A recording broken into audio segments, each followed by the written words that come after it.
Good morning, afternoon, and evening to all delegates. I hope that you are all doing well. Let me introduce myself. My name is Alvin Adityo, a track switcher of the Diversity and Inclusion. Before we start with the session, allow me to introduce our agenda for today. In the next couple of minutes, we will begin a quick roll call to make sure that every delegate and observers are present in the session.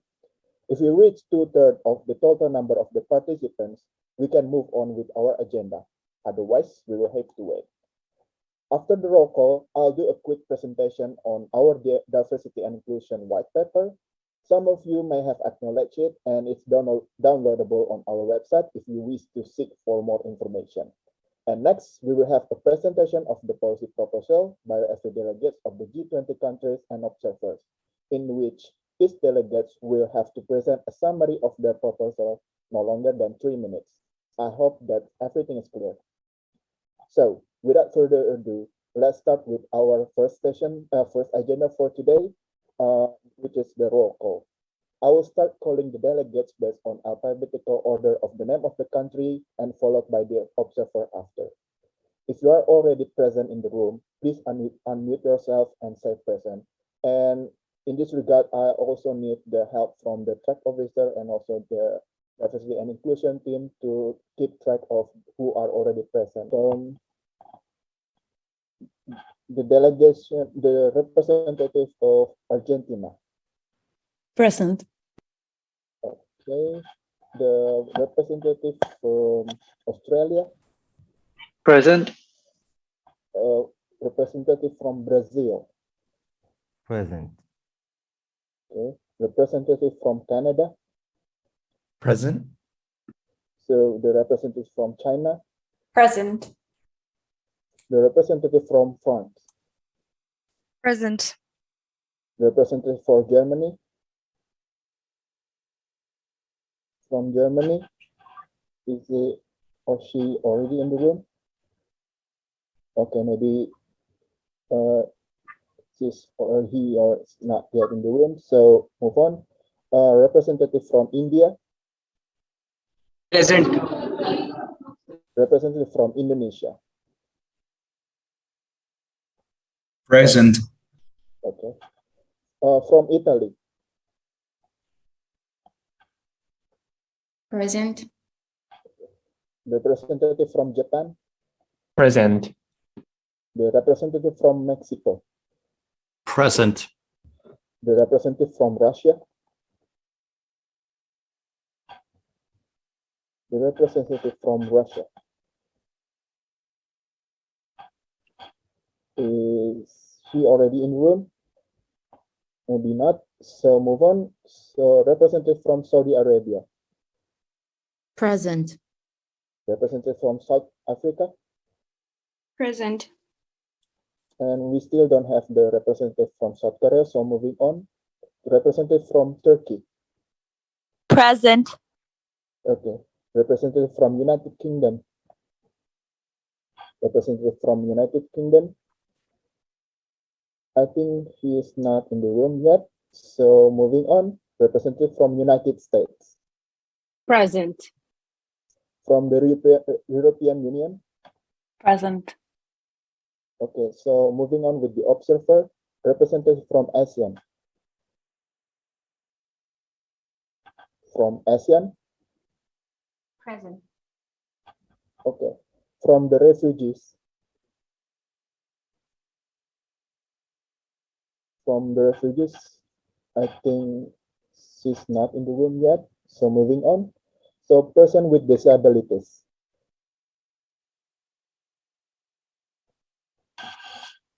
Okay, great. So yeah, since we are already reaching the two-thirds of the quota of the present delegates, so we can move on with the next agenda, which is the white paper introduction. So maybe the team could help me to share the screen about our presentation in white paper. So yeah, is the team already? Yeah, perfect. So yeah, so over the past 1 year, the diversity and inclusion team have been working on the white paper to understand what's the discussion and also what's the issue that's worth noting in this topic. So why diversity and is in the work today? The diversity and inclusion track focuses on improving human capital for young people. Through inclusive education and creative economy, both of these sectors can enhance the well-being of our society, achieve social uh, uh, yeah, okay, sorry. So, as the pandemic has highlighted the systemic inequalities in the world today, the diversity and inclusion track focuses on improving human capital for young people. Through inclusive education and creative economy, both of these sectors can enhance the well-being of our society, achieve social development, enable people to realize their full potential and their rights. Our survey reveals that three major causes of inequalities that affect young people are uneven access to education, limited opportunities to work, and growing discrimination. 1 in 3 said that G20 should address universal access to quality education. On the other hand, over half of the G20 youth said creative occupation have an impact to build an inclusive society. So next slide. Let's take a look at inclusive education. Our research indicated that part of realizing inclusive education comes to transforming the way we teach and learn. This refers to the importance of transferable skills, or maybe the 21st century skills, including taking charge of their mental health, empathy, and respect for different cultures, develop available educational resource, and help those who are at risk and vulnerable to remain at school. Three opportunities emerge to address this challenge. First, to facilitate young people to get access to education through inclusive teaching, financial support, and flexible legislation. Second, the pandemic reminds us that each learner is unique, no matter their abilities, where they live, and their status.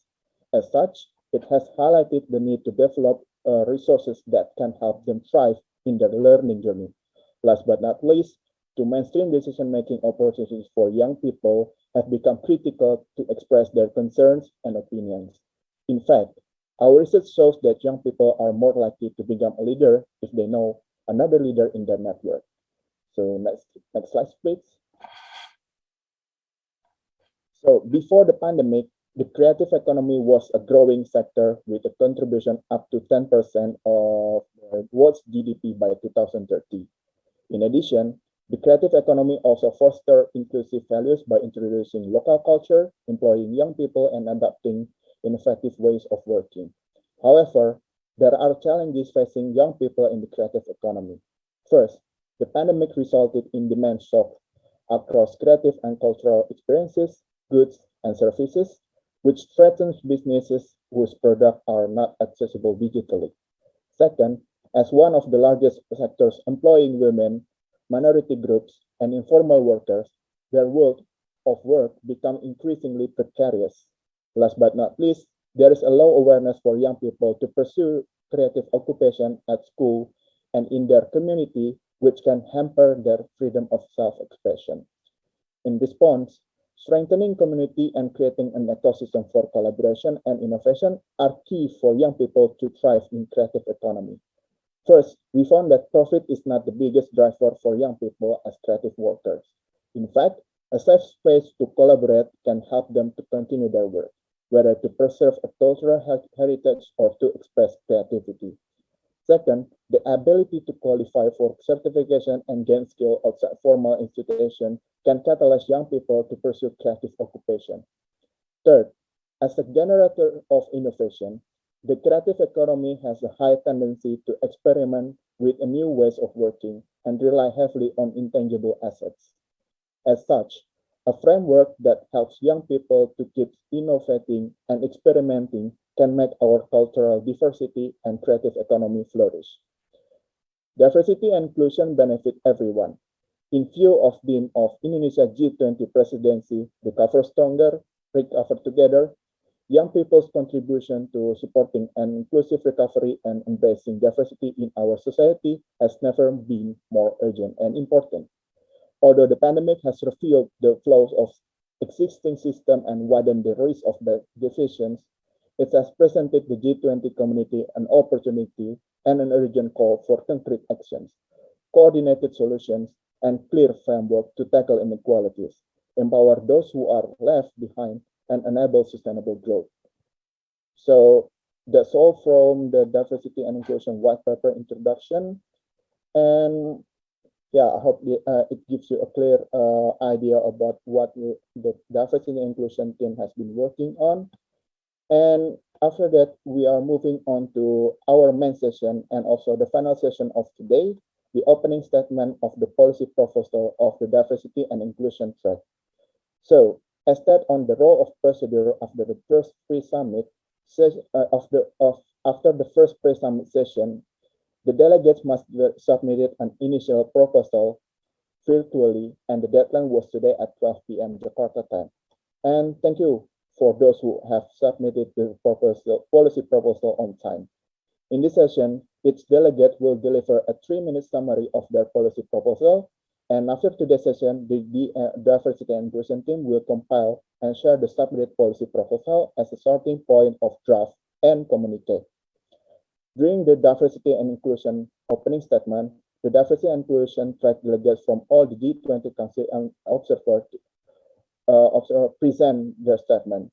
And each delegate and observer should no longer take more than 3 minutes to present their summaries. So without further ado, let's start our session with the opening statement from the delegate of Argentina. So the time is yours. Thank you. Good morning, good afternoon, and good evening, everyone. It is an honor for me to be here today representing the Argentine youth.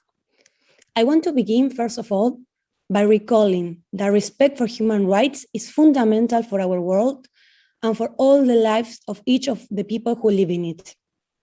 Human rights mean the protection of the freedom and dignity of all people under conditions of equality, without accepting any discrimination. However, despite the fact that there is a formal consensus on the relevance of these rights, we face a historical problem as humanity: inequality. It especially affects vulnerable groups where youth suffer greatly. As Latin Americans, inequality matters to us. According to the Economic Commission for Latin America and the Caribbean, some areas that are critical to identifying social inequality patterns in Latin America are gender inequalities, ethnic and racial inequalities, life cycle inequalities, and territorial inequalities between rural and urban areas. Especially, I want to bring to the debate our concern for the problems and challenges that rural populations still face today, such as unequal access to opportunities for personal development, connectivity problems of the lack of it, or even not being able to enjoy rights such as health or education. Sadly, as Pope Francis said, people are no longer considered by everyone a primary value that must be respected and protected, especially if they are marginalized in some way. We believe that it is essential to ensure access to quality and inclusive education for young people, as well as the conditions for attendance and graduation, especially to those who cannot afford education. We also consider it crucial to incorporate in educational policies, through the curricula of the different levels and modalities, thematic units related to mental health, transferable skills, and non-formal education. Because Argentina is a federal country, we believe in promoting job opportunities for young entrepreneurs throughout the state territory by ensuring financial and technical aid programs for innovative and creative projects that reflect local identity and support sustainable development. Let me remind us all that each and every one of us has a fundamental role and duty in this challenge against inequality. Because, as a great human being who fought for equality said, it is not only the oppression and cruelty by some people that causes this, it's also the silence over that by the good people. Terima kasih, thank you, muchas gracias. Thank you, delegates of Argentina. So we're moving on to delegates from Australia. The time is yours. Thank you, Sus Chair. Dear delegates, observers, distinguished guests, ladies and gentlemen, I am Narayan Kanal, the Australian delegate. There are approximately 2 billion young people aged 15 to 30 in the world, comprising around 28% of global population. When we look at the makeup of parliaments in our respective countries, we do not see this represented. Yet, our leaders often take the opportunity to call young people leaders of the future. The truth is, we shouldn't just be leaders of the future, we need to be the leaders of today. The consequences of decisions made today will directly affect us and future generations as they face challenges such as climate change, youth unemployment, youth suicide and self-harm, and a lack of equal education opportunities. Consequently, we must engage the next generation of leaders now to solve this crisis. To realize this opportunity, it is important that information is shared with and pathways are created for young people. I would like to offer following proposals. Number one, inclusion of young people in leadership. I propose a federally funded national youth advisory body in all G20 countries to ensure effective youth engagement, which directly informs relevant policy and decision makers concerning prominent national and international matters. The body will include refugees, migrants, people of different cultures, ethnicities, disabilities, genders, sexuality, and religions. This is to be established by 2025 and independently reviewed every 5 years. Number two, equal access to education. I propose establishing 2 federally funded schemes, Digital Education Scheme and Equity Scholarship Scheme, both aimed at high school levels in all G20 countries. These schemes will work together with local schools in rural and remote communities to identify students that need digital and financial support. Digital Education Scheme will provide students with access to reliable computer and internet. Equity Scholarship Scheme will provide support to students in precarious financial positions. Number three, enabling leadership skills development. This is to be achieved at local levels with city councils facilitating active participation of young people in public events and affairs through co-design. Young people will be included in every step from design to implementation, allowing for leadership skills development. This is to be established by 2025 with local councils to review effectiveness every 2 years. Finally, number four, tackling racism and misrepresentation. I propose creating a documentary series showcasing success stories and challenges faced by young minority leaders and young people from underprivileged backgrounds, including refugees and indigenous leaders in respective G20 countries. Funded and produced by the federal government and shared on social media by 2025, so that young people are aware of the ways they can contribute to initiatives that foster empathy and create welcoming places. Thank you. Thank you, delegates of Australia. So that's right in time. So we're moving on to delegates of Brazil. Thank you. Good morning, good afternoon, good evening. I am Otávio, and it is an honor for me to take up this role as the Brazilian delegate for Y20. I would also like to endorse the comment that has been made by other delegates about the value of Y20 diversity, inclusion track, and the importance of these recommendations in the field of minority issues and social inclusion. First of all, minority groups are among the most in need. They still have to face unequal legal status and subsequent lack of power. They are so far to be benefited from the Sustainable Development Goals. Situations including direct or indirect discriminations, language barriers, lack of accessibility, and geographic remoteness are considerable obstacles for these groups in the creative economy. While speaking of multiple discriminations, we can observe that international human rights treaty bodies ensure that minority groups can have an active, free, meaningful participation in education and political space.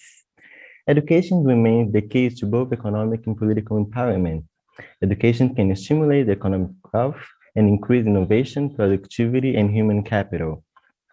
In a diverse society, we should include ethnic, racial, and cultural diversity in all the structures of educational and labor institutions.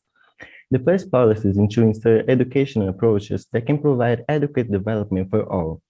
We need to eliminate obstacles related to the lack of observance of civil, economic, political, and social rights. The implementation of methodological approach that fosters diversity sensitivization at all levels is really important. The provision of education policy development framework addresses to all, including the culturally different, can lead to the sought after inclusion of minority groups. The second recommendation is to promote international cooperation on issues related to education, science, entrepreneurship, and young participation in decision-making processes. Providing scientific and technical knowledge to young people, it is a great mechanism to create initiatives in favor of socioeconomic development of countries. Finally, we must ensure that human rights education is important at both the national and local government levels. Creating awareness programs for the prevention of violence, harassment, discrimination based on sexual orientation, gender, race, disabilities, and others, in which the possible intersectionalities between the forms of discrimination must be considered, is necessary to have an inclusion of minority groups to the community. We must guarantee protections in case of discrimination in education and labor systems. The forms of intimidation and harassment cannot repress one's own identity.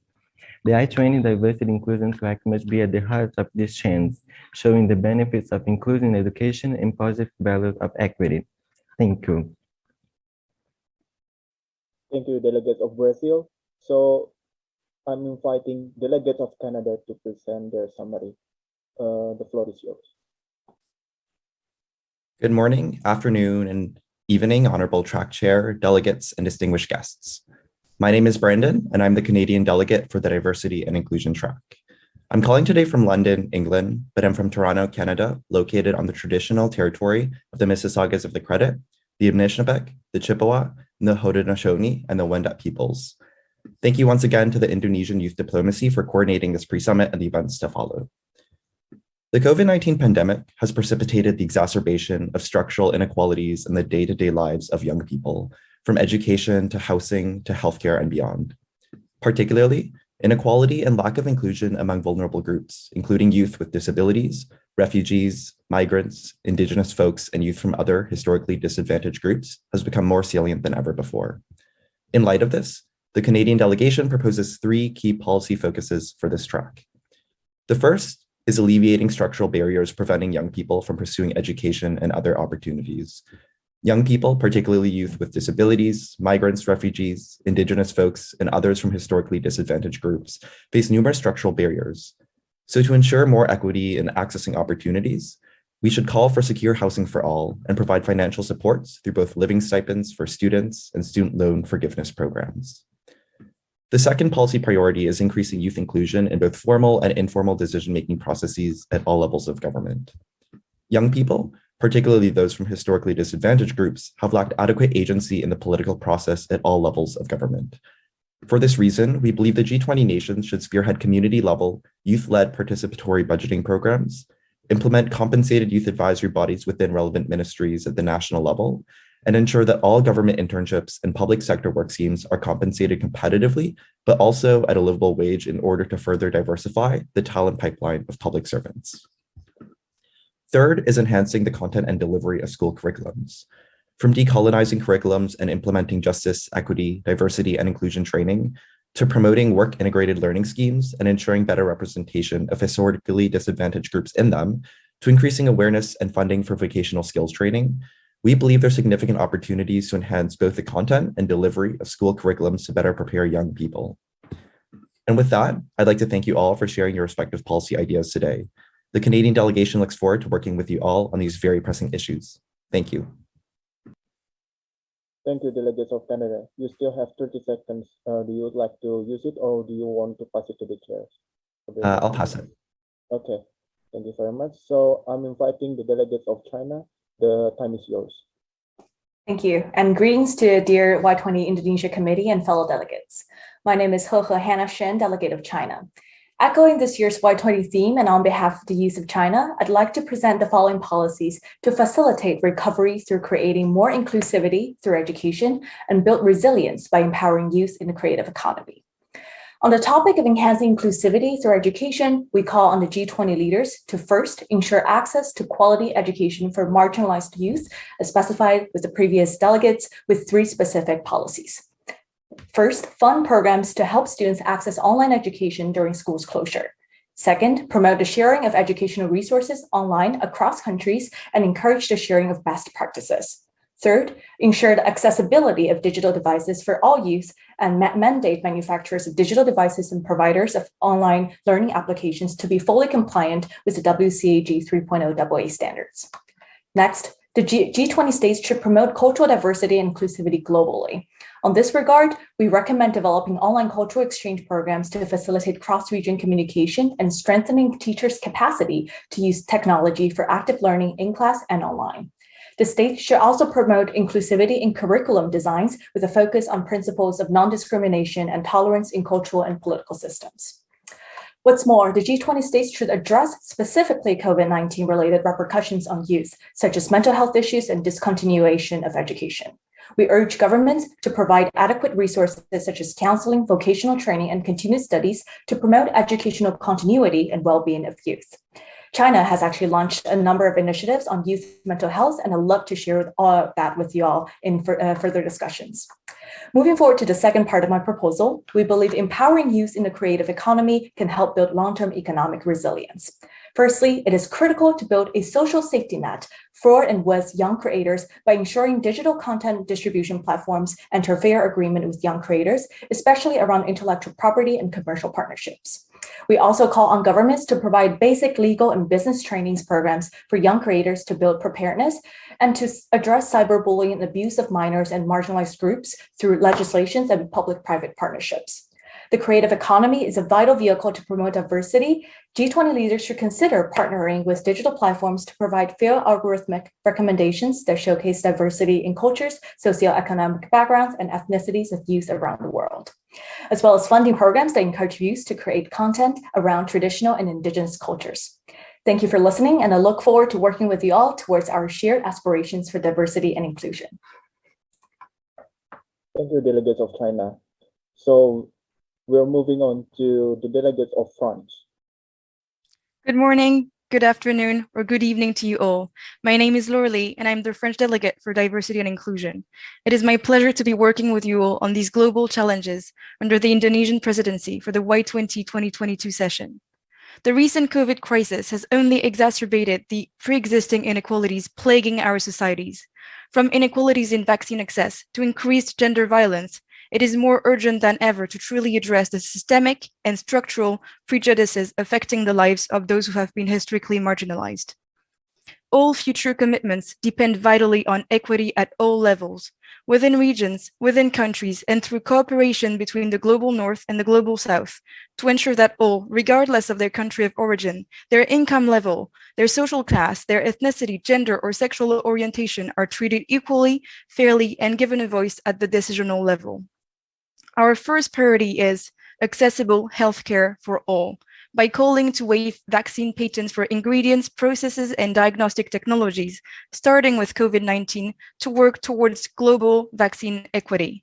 In order to prevent future diseases, especially those born from increasing environmental degradation, it is necessary to have sufficient health coverage, including in rural areas, and to invest in training local health professionals and invest in local health infrastructure. Because we believe no significant advancement could be made without first recognizing basic human rights, our second priority is to protect and safeguard vulnerable groups, specifically by strengthening our refugee reception response, by guaranteeing healthcare and housing, and providing legal pathways for integration. Further, the environmental situation urges us to create a climate refugee status, protecting the rights and livelihoods of current and future displaced populations. Our third priority lies in a fair and accessible education system for all. This necessitates creating spaces providing shared educational resources, developing digital literacy of isolated demographics, and adapting curriculum to specific situations of vulnerable groups. Finally, our fourth and last priority is to work towards an equal opportunities work environment at all steps, from a more inclusive recruitment process where human resources are trained specifically about diversity to workplace issues such as providing a space to report harassment. We also need to ensure that diversity is present in the workplace and not just in theory, with the implementation of a committee to check that diversity is present in all hierarchical levels, especially in leadership positions. I am convinced we are all working towards the same goal, and I believe it is only through multilateral collaboration and on the condition that we have enough political will that we will end those historical inequalities. Thank you. Thank you, Delegates of France. So I'm receiving an information that the delegate of Germany is still not present. So we can move on to the delegate from India. The time is yours. Thank you. Namaste. To begin with, India has focused not just on proposals that realize the existence of the world that we are in with the pandemic, but also envision the world that we are moving forward to and where we want to indeed live in. And with that in mind, we have 4 specific key areas that we are working on. First is education. Second is the inclusion of women and so members of the SOGI-SE communities. Third is the disability inclusion. And the fourth and the most important aspect is creative economy and vocational education. So our proposals are, in terms of education, first, creating a policy for the implementation of short-term bridge courses to cover the learning that has been lost in the online mode. Second, providing special emphasis on students in rural areas and laboratory and practical experience for students in science courses. Third is formulating committees for decolonizing the curricula in terms of language, content, and mode of delivery to make them more accessible to marginalized communities. Fourth, focusing on integrating different linguistic groups in multicultural societies through working groups focused on making resources available and facilitating research in vernacular languages. Fifth, providing direct benefit transfer schemes to promote higher education among the marginalized communities. And these marginalized communities are to be decided based on objective data. Sixth is developing a more culturally sensitive curricula which incorporates traditions, worldviews, and histories of all sections of the society.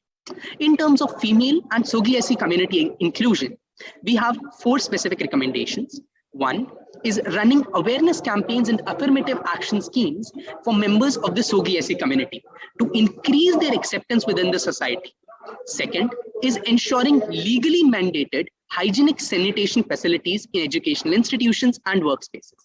Third, mandating a fixed percentage based on local circumstances of beneficiaries of government schemes to be women. And this fixed percentage needs to be increased progressively over time. Fourth is provisioning the formulation of annual gender equality policy with mechanism to objectively assess the targets and then publicize the performance for the analysis by the general public. In terms of disability inclusion, a very specific proposal is to form targeted working groups to convert research and resources into more accessible formats like audiobooks, braille scripts, and other such formats. Finally, in terms of creative economy and vocational education, we have 3 proposals. First is working on diversifying the focus of higher education from only academic domains to increase the space of vocational education and creative segments. Second, partnering with civil society, NGOs, and others to provide institutional support to creative and traditional artists in the form of platforms, recognitions, and funding with the long-term goal of making the industry self-sustaining. Thank you. Thanks a lot. So yeah, we are moving on to the Delegates of Indonesia. Assalamualaikum warahmatullahi wabarakatuh. Good evening from Indonesia. My name is Muhammad Abdullah Shukri. To create education more inclusive, it's important for mainstreaming digital transformation to accelerate the distribution of youth education quality access to education resources. This is aimed at several things, such as first, intensive development of technology infrastructure, especially in underdeveloped areas. Secondly, strengthening digital literacy for all stakeholders in the education sectors, which aims to strengthen institutional management, develop curriculum, expand the accessibility, and increase individual skills that can answer current and future problems.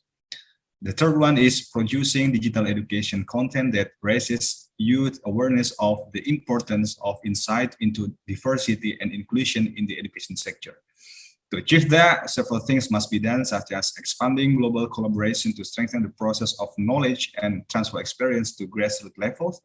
This can be achieved in several ways.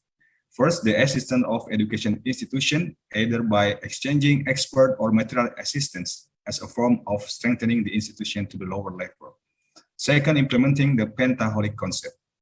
And the last one is to liven up the atmosphere of multicultural and inclusive education by going directly and interacting with social life and involved in the problem-solving process. Moving to the part of creative economy, creating space and opportunities for creative economy development in order to build collaboration and dialogue between youth and stakeholders. It aims to first facilitate the capital and investment from the government and the private sectors. Second, developing creative economy products based on local potential and culture with training and knowledge development by producing the product with the international standards, especially in areas close to international tourist destination. And creating a competitive marketing atmosphere for creative economy products, such as creating periodic events, special markets, and digital markets. All of the above can be achieved by increasing the creative human resources by providing wide choices to individuals and groups in developing the potential of creative economy, both from the formal and informal sides. This can be achieved by building a commitment with the local government and the local businessmen. Second, forming talent hubs in some strategic areas as a place for business incubation for empowerment, training, and collaboration spaces. Last but not least, providing support for tourism based on the village side that involves all local residents as the main character of creativity and innovation. That's all from me. Thank you. Assalamualaikum warahmatullahi wabarakatuh. Thank you, delegates of Indonesia. So we are moving on to delegates from Italy. The time is yours. Thank you. Good morning, afternoon, and evening to everyone. Dear delegates, honorable chair, guests, I'm Chiara, and it's a pleasure for me to be here representing the Italian delegation and to talk about the issue of diversity and inclusion in our society. In 2022, we are still facing a lack of diversity and inclusion in the education and work environments. The COVID-19 pandemic crisis has also increased inequalities and discrimination around the globe and changed the way most of us live, study, and work. Now, more than ever, it is important to take action and ensure a life of dignity and equality for everyone. We ask G20 leaders to act now by taking into consideration our proposals. We, the Italian delegation, believe that our priorities related to a more inclusive education should be guarantee free and open access to school for every child from 5 to 16 years old by recognizing education as a primary need, which involves government's commitment to ensure this service during any type of crisis, economical, political, or health-related. Then, increase the number of shared places where students can study after school and where they can find free support to do homework, books, computer rooms, and stable internet connection. Lastly, commitment to increase the number of cultural exchange opportunities by financially supporting those already in place and involving in these programs marginalized countries. Regarding youth in the creative economy and more in general in the work environment, we would like to ask G20 leaders to first provide inclusive courses that can help level the gap underrepresented groups have to face in the labor market, accounting for language difficulties, disabilities, rights and rules to protect the worker from discrimination and exploitation. Second, commitment to reduce the gender gap by providing an equal split of maternity leaves between the mother and the father, reducing discrimination in the selection process. In addition, introduce policies that promote diversity and inclusion, not only in general, but with a focus on leadership positions within both the private and public sector. In conclusion, ensuring diversity and inclusion in education is essential since it's the first step to a more inclusive work environment, which should also be achieved by sharing of best practices. Thank you very much for your attention, and I'm sure we will all do our best to represent youth, to find common solution, and to reach an agreement for our final communique. Thank you. Thank you, delegates of Italy. You still have around 22 seconds. We would like to use it or pass it to the next delegate. I can pass it, thank you. Okay, thank you very much. So we are moving on to the delegates from Japan. The time is yours. Okay, thank you. And good morning, good afternoon, good evening to everyone. Let me express my deepest gratitude for the privilege of addressing the speech. I'm honored to participate in discussion about the diversity and inclusion track as a Japanese delegate. The Indonesian chairman published a distinguished white paper for us. I would like to agree that educational reform and creative economy will be the key to achieving diversity and inclusion. And Japan, as a country with anime and manga culture, is very interested in promoting the creative economy, and which is the top priority for us. As the white paper stated, the creative economy will be the key to diversity and inclusion. The creation of a single work of famous film can create millions of jobs, and many of which are carried out by small and medium-sized enterprises, and many of which are supported by informal and marginalized workers. Japanese anime such as One Piece and Naruto, which is a famous film, are good examples of this. Through the process of creating animation and films, millions of jobs are created, not only in Japan, but also in other Asian countries.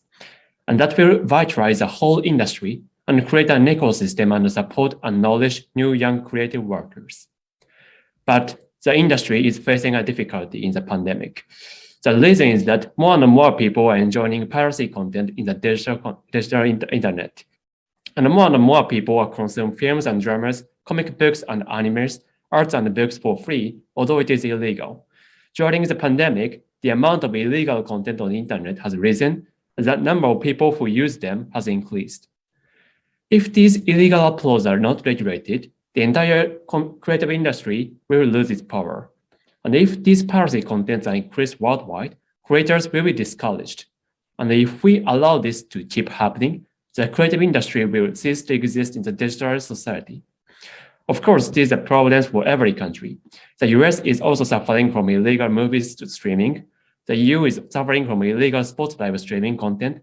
And in Southeast Asia, the piracy content is regarded as a key barrier to start a new business after the pandemic. And this is the challenge the world is facing, I believe. And this is why worldwide cooperation is needed.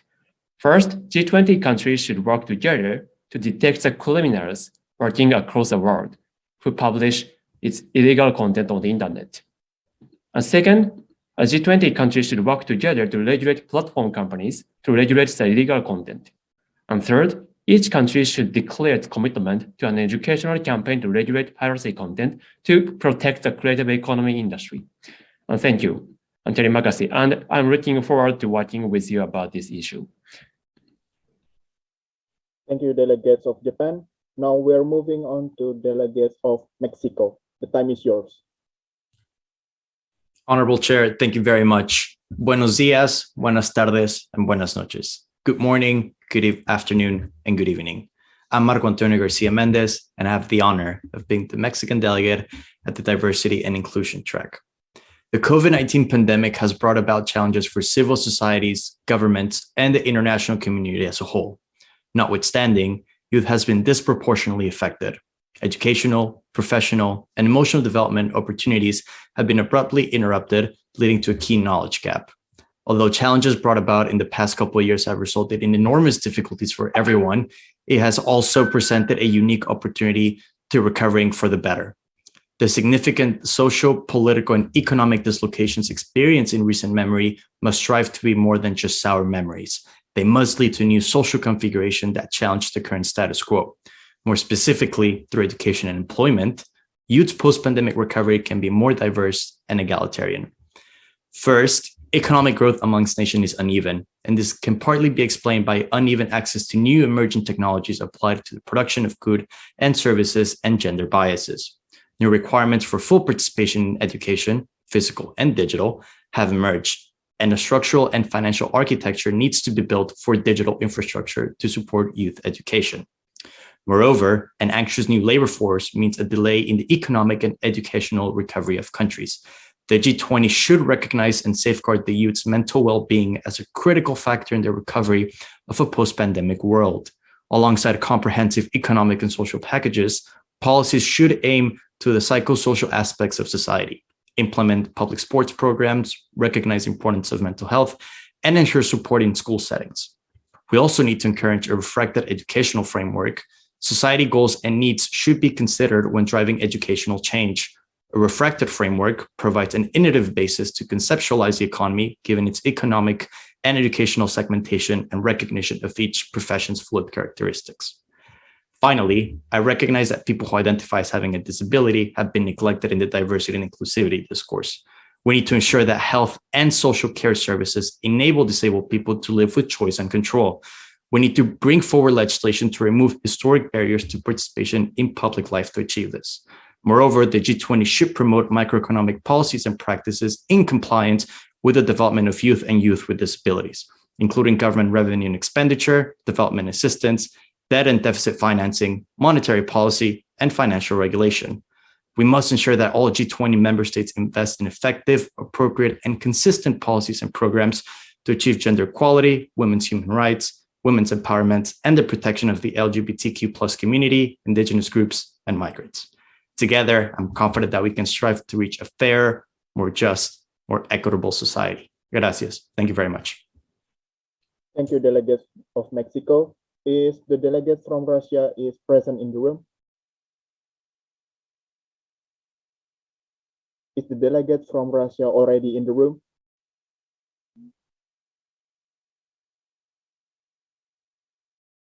Okay, since the delegate of, okay. Okay, sir, the time is yours. It's me, I'm here. Yeah, the time is yours.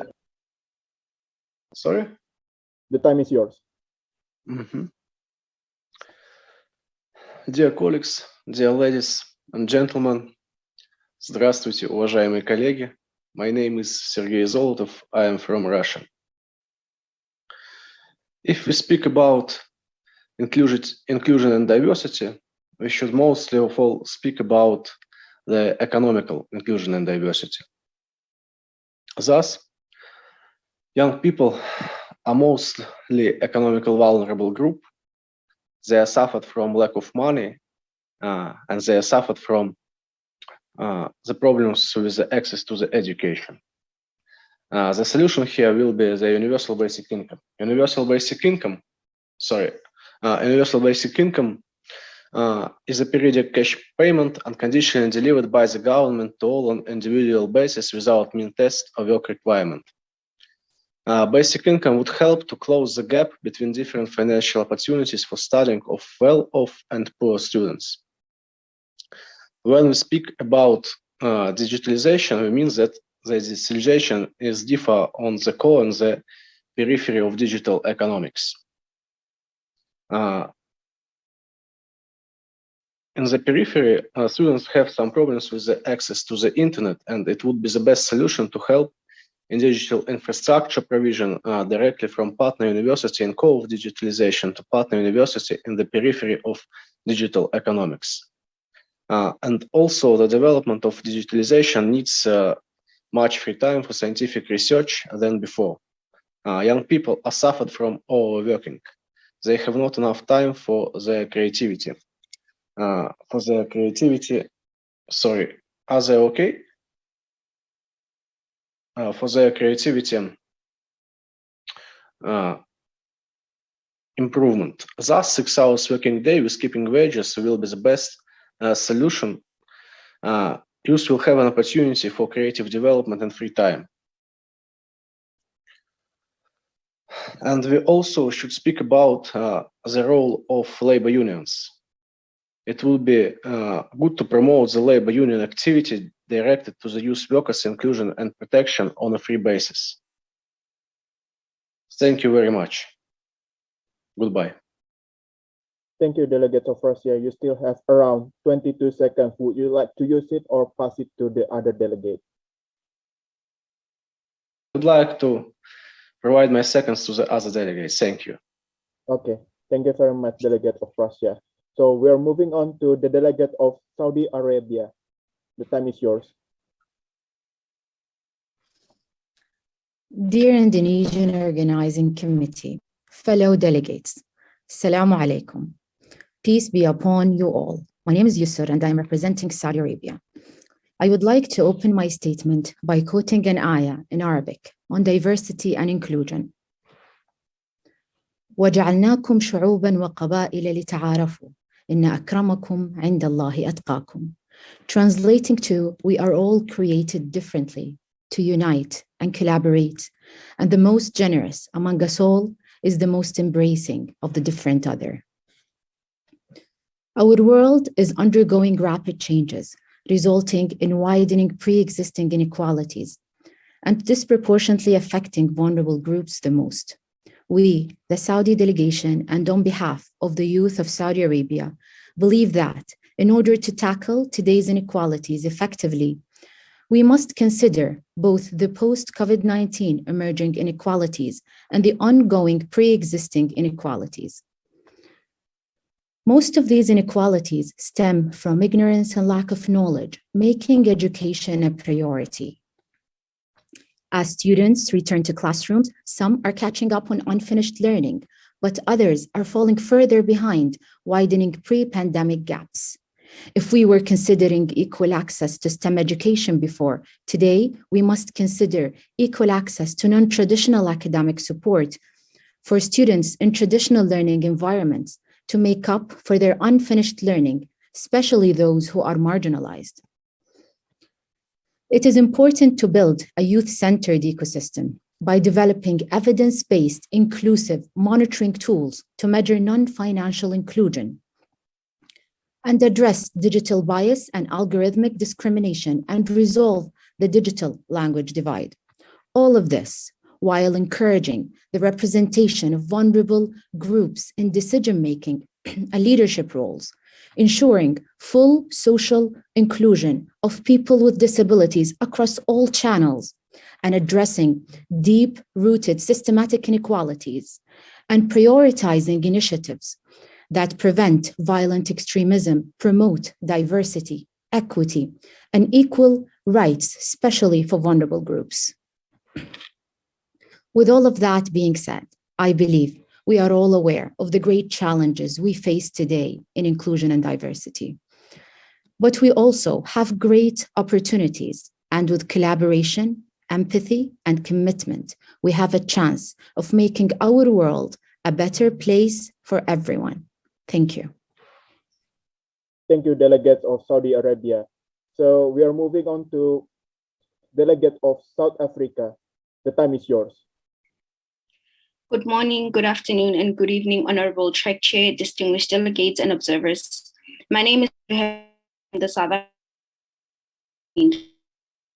I'd like to express my gratitude to the Y20 committee for giving us an opportunity to gather here today. Diversity and inclusion is deeply rooted in the history of South Africa. The aftermath of colonization and apartheid in South Africa has shown us how the integration of all citizens in a country is important for its economic development. It is imperative that the G20 countries are cognizant of the need to create an environment that fights against inequality and discrimination. COVID-19 exposed huge gaps that still exist in our societies, and we have witnessed how members from marginalized groups were often left behind when adaptation measures and strategies were put in place. As the South African delegates, we have drafted 3 main recommendations that aim to improve inclusive policies in our societies and promote diversity throughout the G20 member states. Firstly, in order to ensure access to quality education and promote educational continuity, we propose that the G20 countries should promote inclusive digital resources among its member states and apply intersectional policies that will be easily adapted by the countries in the Global South.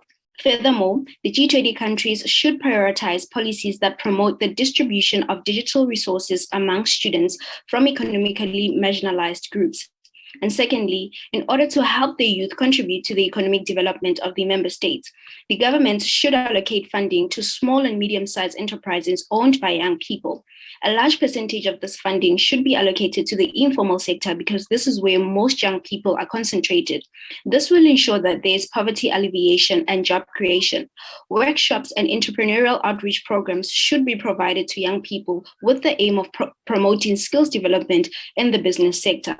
And finally, governments should support diversity in schools through the introduction of an anti-bias curriculum.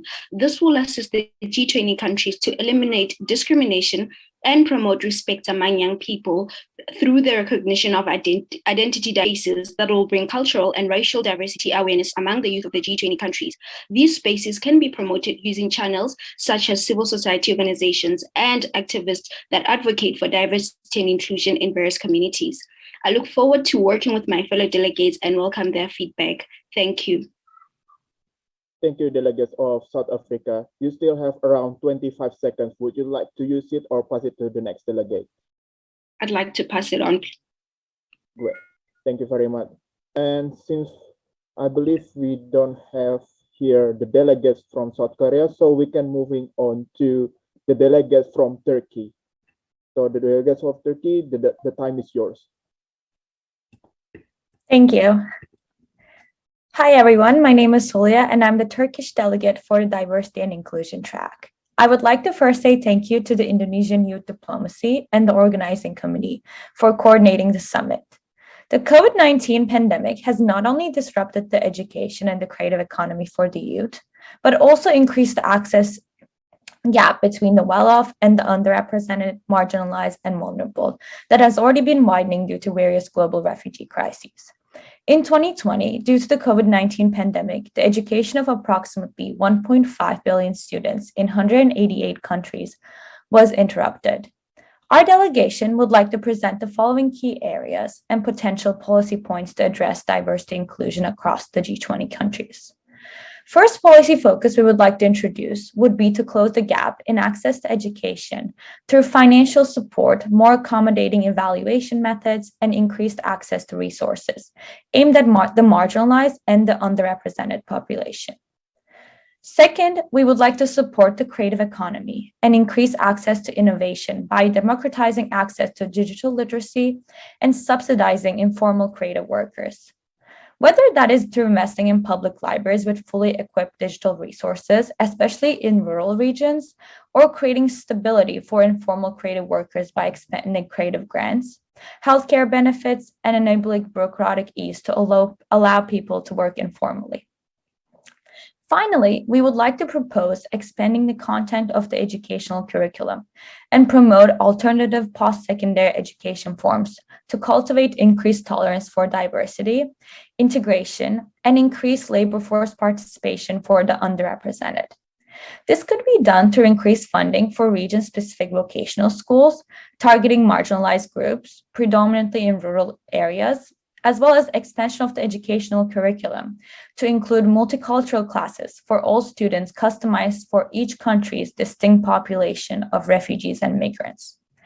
I hope these recommendations will be a good conversation starters for our track. Thank you so much for listening. Thank you, delegates of Turkey. So you still have around 40 seconds. Would you like to use it or pass it to the other delegates? Pass it on, please. Okay, thank you very much. So I already received information that the delegate from United Kingdom is already present. So yeah, United Kingdom, the time is yours. Dear fellow Y20 delegates, the COVID-19 pandemic has not only revolutionized the way that we act, but it has drastically changed the way that we think too.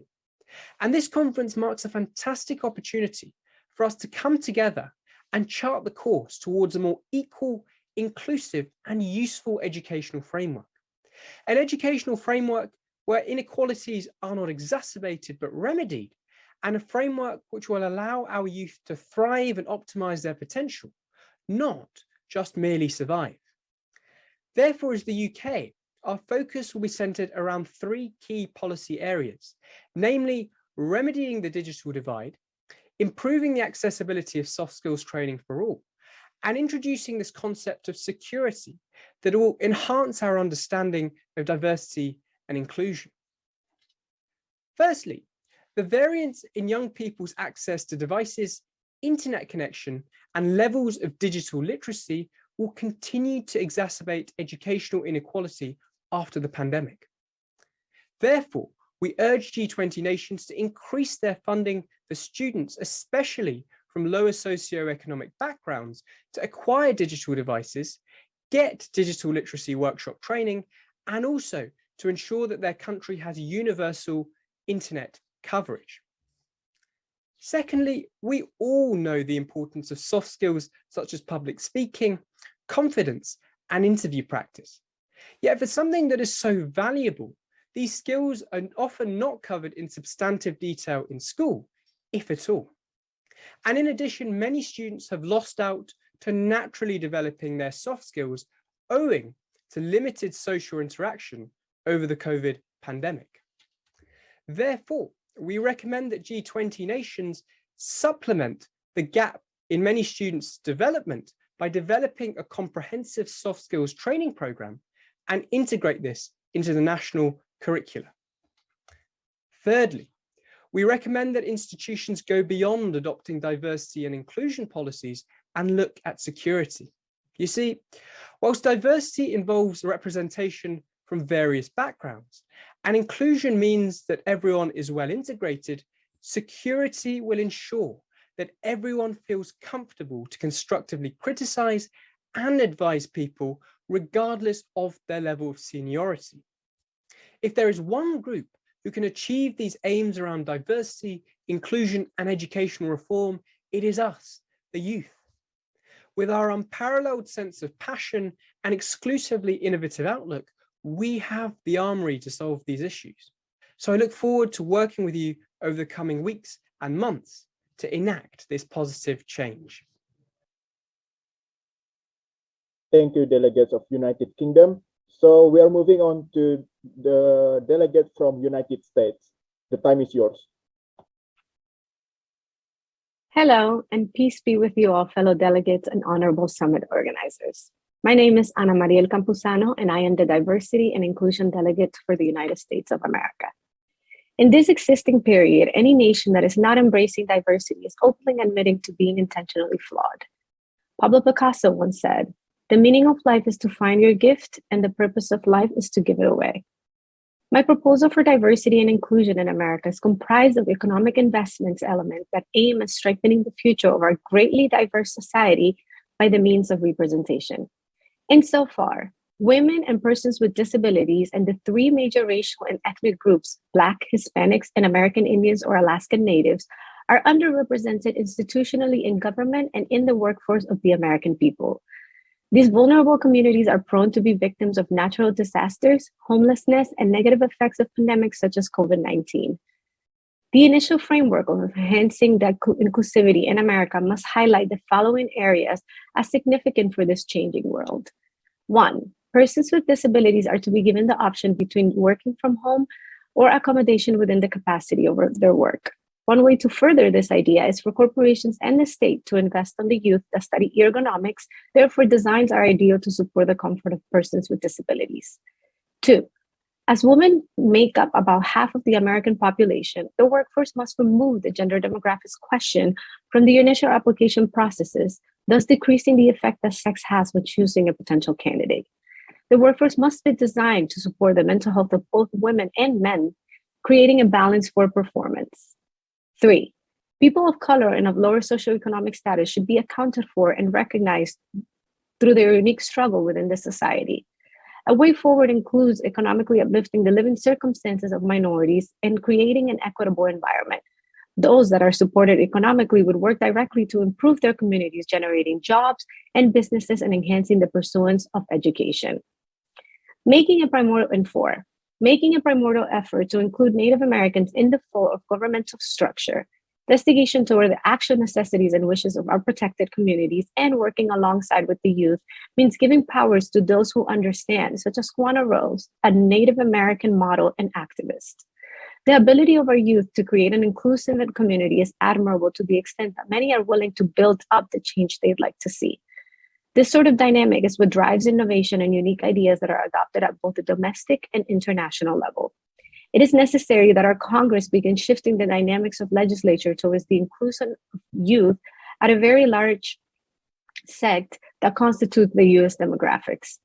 Let's eliminate the narrative of feeling foreign in your own home, lacking sense of belonging, or having to defend yourself from the definition of identity. Being different is not a threat. I invite my fellow delegates for feedback. Thank you. Thank you, delegates from United States of America. So we are moving on to the delegates of the European Union. The time is yours. Thank you so much. Bill chairs, delegates, observers, guests. I'm very happy to be joining you today, representing the European Union to discuss issues of diversity and inclusion. As young people representing regions and countries all around the world, although let's not forget not all of them, we all have multiple overlapping identities related to gender, race, sexuality, ability, religion, and others. As the EU delegation, we believe that true inclusion requires that these identities are addressed in tandem, which is possible using the intersectionality lens. Many of you have already referred to intersectional approaches in your speeches, which suggest widespread agreement on its importance. We propose to make it core of, rather than complementary to, this year's diversity and inclusion agenda. First, we propose an overarching policy measure to embed intersectionality into policymaking processes. Policies which ignore intersectionality risk shifting resources and power away in ways which exacerbate existing inequalities. There can be no adequate climate action without climate justice, no digital transformation without digital inclusion, and no adequate employment strategies without workplace equality. Thus, we propose that the G20 adopt the intersectionality-based policy analysis framework to enable the application of the intersectionality lens at all stages of policy design, implementation, and evaluation. Promote intersectional approaches to data collection and analysis through adopting improved quantitative research methodologies and drawing on other forms of knowledge, including qualitative data, personal experience, and indigenous knowledge to inform policy. Finally, we encourage the inclusion of youth and disempowered groups in the policy design process through increasing their representation in policymaking bodies and adopting democratic innovations such as citizens' assemblies to facilitate localized and grassroots-led form of governance. The second policy measure we propose pertains specifically to the area of education, because that is where diversity and inclusion starts. If we want to build inclusive societies, we need to start from empowering our youth to be the agents of change in this process. We propose that G20 member states ensure inclusive and identity-affirming school climates for students of all identities and their intersections through increasing awareness of intersectionality issues, empowering students to identify, call out, and oppose forms of discrimination, bias, and prejudice, as well as through decolonizing the curricula. Second, to monitor educational access and participation through intersectional data collection, and third, work to remove socioeconomic barriers to education through, among others, providing subsidized physical and digital educational resources, free meals and sanitary products at schools, and forms of socioeconomic supports for students studying remotely. In the context of diversity and inclusion, more than other policy areas, it is crucial that we are aware of our own positions, identities, and power relations, both between us delegates and within and between our respective communities and countries. Let's use our unique position ahead of this year's G20 summit to ensure that these are never overlooked. Thank you all so much, and I look forward to discussing these issues with you over the next couple of months. Thank you, delegates of European Union. So we are moving on with the observers, starting from delegates of ASEAN. So the time is yours. Thank you, Chair. Xin chào. Good morning to everyone. My name is Nguyễn Đăng Đạo, and I'm representing ASEAN Youth this year. First of all, thank you, Y20, for hosting this summit. It is the first time ASEAN delegates are invited to the Y20 summit, and indeed, Southeast Asia is one of the most diverse regions in the world, representing over 100 ethnic groups and 1,000 different languages. Today, there are two issues that the ASEAN delegate would like to offer us to think about, namely, first, the access to equitable and quality education, and second, youth empowerment in the creative economy. They are not only critical to ASEAN youth, but also to young people across global 20s economies. First, during the pandemic, schools for over 160 million children across the world have been completely disrupted. Unfortunately, disadvantaged groups often suffer the most. So the system must consider the most underrepresented and also underprivileged groups from the outset of the policy-making process, not as an afterthought. We could achieve inclusive, equitable, and quality access to traditional and digital education and promote lifelong learning opportunities for all by enhancing access to education, also improving digital infrastructure, and providing safe and welcoming atmosphere for all. Second, regarding youth participation and youth empowerment in the creative economy, the pandemic has also affected the livelihood of youth across Southeast Asia, and among those hardest hit are the young workers in the creative industry. Therefore, we call on governments to foster youth engagement in the field of arts and culture to enhance productivity and quality of cultural and creative products and services. This can be achieved by addressing the unequal levels of digital readiness, providing training on tech skills, improving social protection schemes, and enhancing innovation and arts education for youth. Lastly, since we are talking about creative and culture, I would like to borrow the popular metaphor of Verna Myers. To her, diversity is being invited to the social gatherings. Let's say a cultural showcase here, for instance. Inclusion is being asked to deliver a cultural performance of your community or country. And the ultimate goal is beyond diversity and inclusion. It is the sense of belonging, where everyone has the right to decide the music, decoration, and agenda for the showcase. The best showcase is always the one that you feel like it is your event and where you're a part of it, sharing responsibilities according to your values, and not sitting around hoping to fit in. In short, our government can only expect young people to be a part of the process of change in this society when all of us are seen as an essential part of the future regarding our genders, ethnicity, social, economic backgrounds, or education level. Today, at the Y20 Summit, we have sown the seeds for a more diverse and inclusive future, and I believe the flowers will bloom someday. Thank you so much for listening, and I'm looking forward to your cooperation. Thank you, delegates from ASEAN. So yeah, I received information that the delegates from the refugees community is not present in the room.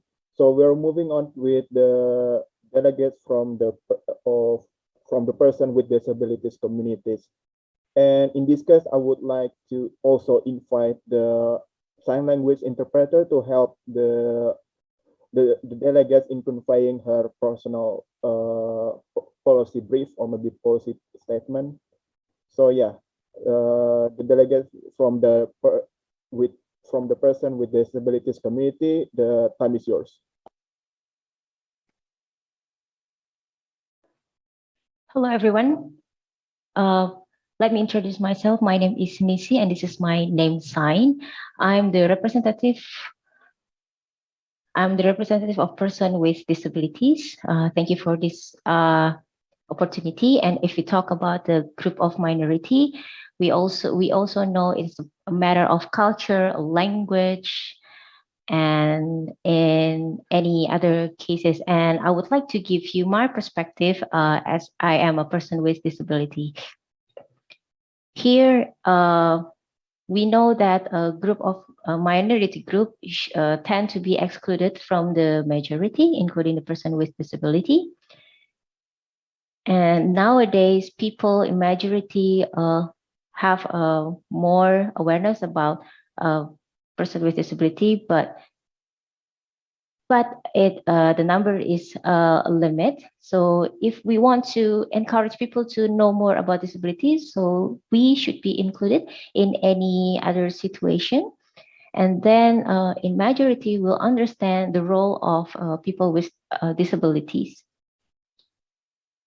And also they will have a knowledge about the needs that should be fulfilled, should be given to a person with disabilities, and what accessibilities that should be provided with disabilities, including the curricula. We need to look back again to the curricula of education. Person with disabilities impacted from the curricula and impacted in their life, such as in the career and then in their education. And I think person with disability find their own struggles in their life, but in fact they can encourage themselves, but they face struggles in their life. I think the curricula or the explanation about disability should be informed since the early of education.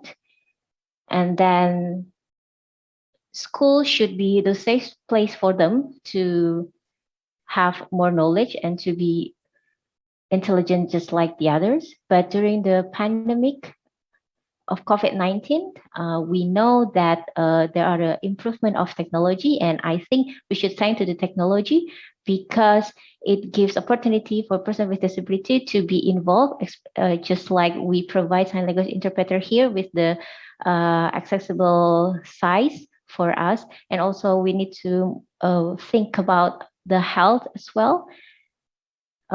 If we talk about accessibility, I think this event, this summit is a great opportunity for us to see as you see the sign language interpreter here in the expected size that I can enjoy to see, and I can understand the information that we transferred through the sign language interpreter because the size is fine with me. And also we need to have a data collection about the working system, and we also need to provide trainings and other things to encourage the person with disability to be empowered. If we do not pay attention to person with disabilities, so will be infected into their life. And my recommendation is, in any situation or in any work that we do, we need to give opportunities to person with disability to be involved, so we will understand about their own culture. And then if we talk about the language, we will realize that they have their own language, and we will recognize about their language.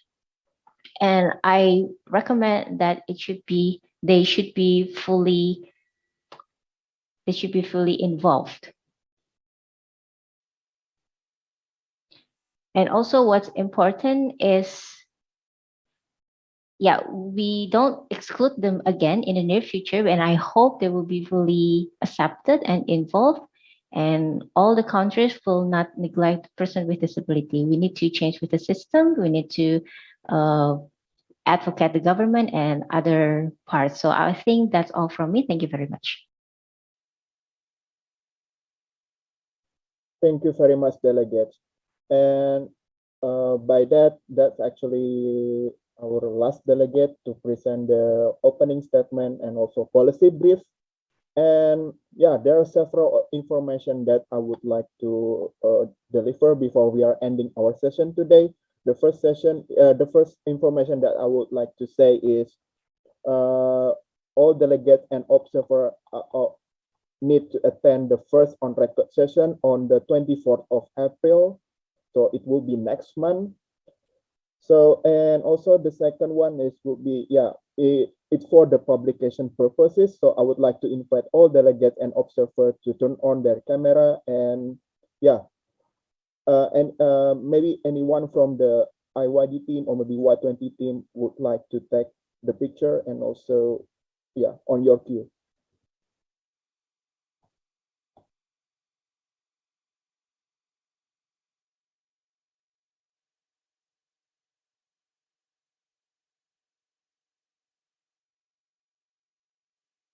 Okay, maybe on my cue.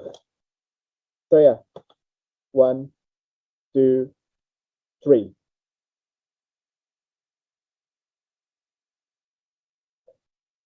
Okay, we're okay. Okay, maybe one more time. 3, 2, 1. I think that's it. So thank you very much, Delegate, for presenting your opening statement and also policy brief. I hope to see you on the first on-record session. And if there is any more information, our team from the Y20 or IYD will inform you by any means of communication platform that you are using. So I hope that you stay healthy. Good night, and also have a good day from wherever you are. Take care.